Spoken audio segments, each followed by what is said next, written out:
বন্ধুরা, আজকের ভয়েসটা একটু হয়তো অন্যরকম হবে।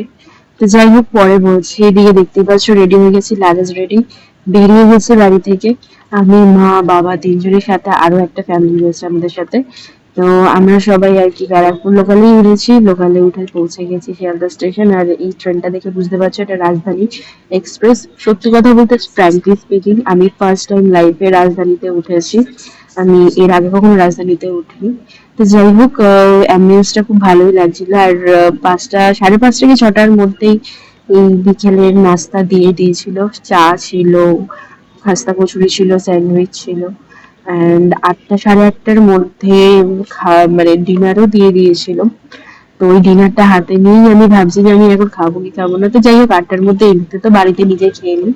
তো ডিনারটাও বেশ ভালো ছিল, চিকেন ছিল, জিরা রাইস ছিল, রুটি ছিল। তো আজকের ব্লগটা এটুকুই রাখছি, দেখা হচ্ছে নেক্সট